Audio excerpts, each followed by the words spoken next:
The night shift. The automatic doors slid open at 10:47 p.m., and Elijah clocked in. The supermarket was quiet. Fluorescent lights humming overhead, aisles empty except for a few late-night shoppers wandering slowly between the shelves. Elijah tied his apron, grabbed a box cutter, and headed to the back to start stocking. He was 22, a junior in college studying history. During the day, he went to class, wrote essays, and tried to stay awake. At night, he worked here, restocking shelves, running the register, cleaning up spills. It wasn't glamorous, but it paid rent. Most people didn't notice him. They came in, grabbed what they needed, checked out, and left. Some were polite, some weren't. A few didn't even make eye contact. But Elijah noticed them. That was the thing about working nights. You saw people differently. Tired, vulnerable, real. Around midnight, an elderly man shuffled in. Mr. Rossi. He came in 3 or 4 times a week, always late, always alone. He moved slowly, pushing a small cart, stopping to examine labels like he had all the time in the world. Elijah watched him from the cereal aisle. Mr. Rossi picked up a can of soup, studied it, then set it back down. He did this with almost everything. Elijah walked over. "Evening, Mr. Rossi." The old man looked up and smiled faintly. "Oh, hello. Evening. You need help finding anything tonight?" Mr. Rossi shook his head. No, I'm just looking." Elijah nodded. He understood. Mr. Rossi wasn't really shopping. He was filling time. "Well, I'm around if you need me," Elijah said gently. "Thank you, son." Elijah went back to stocking, but he kept an eye on him. Eventually, Mr. Rossi bought a loaf of bread, a small jar of peanut butter, and a carton of milk. At the register, Elijah bagged his items carefully. "Have a good night, Mr. Rossi." "You too, young man, you too." The old man walked out into the dark, bag in hand, and disappeared into the parking lot. Elijah stood there for a moment, wondering if anyone was waiting for him at home. Around 1:30 a.m., a woman came in with 2 kids. She looked exhausted, hair tied back, scrubs under her jacket. Probably just finished a shift at the hospital or a care facility. The kids were young, maybe 6 and 8. They were half asleep, leaning against the cart as she pushed it through the aisles.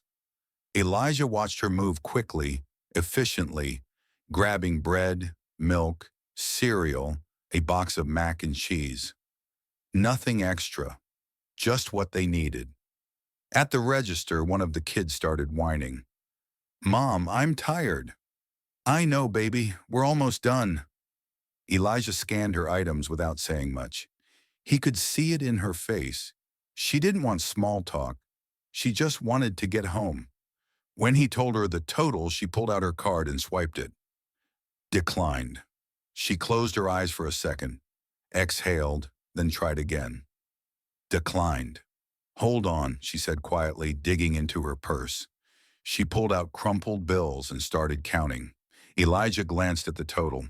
$38.42. She had $35. She looked at the bags, then back at the register. "Can you take off the cereal?" Elijah didn't hesitate. "Don't worry about it. It's covered." She looked up, confused. "What?" "It's fine. You're good." "No, I can't." "You're good," Elijah said again, his voice firm but kind. She stared at him for a moment, eyes glassy. Then she nodded, unable to speak.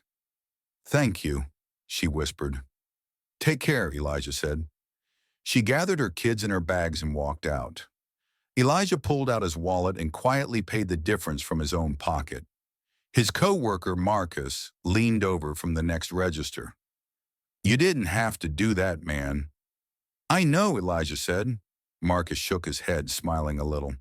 "You're too nice for this job." Elijah shrugged. "Maybe." Around 3 a.m., the store was almost empty. Elijah was restocking canned goods when an older man approached him, holding a jar of tomato sauce. The man spoke slowly, heavily accented. Excuse, where is, pasta? Elijah set down the box he was holding. Pasta? Sure. Follow me. He led the man to aisle 7 and pointed to the shelves.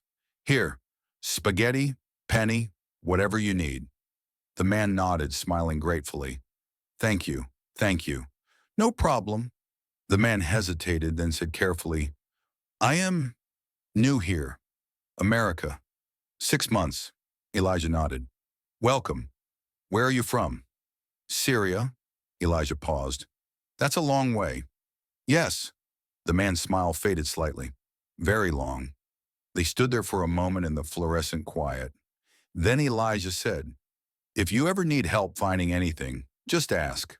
I'm here most nights. The man's eyes softened. You're kind. Thank you. You're welcome. The man picked up a box of spaghetti and walked toward the register.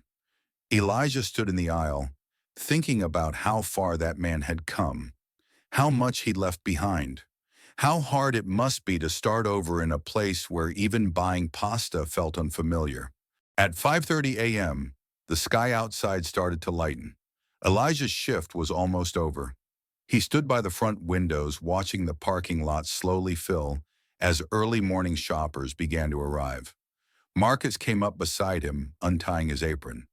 Another thrilling night in retail paradise. Elijah smiled faintly.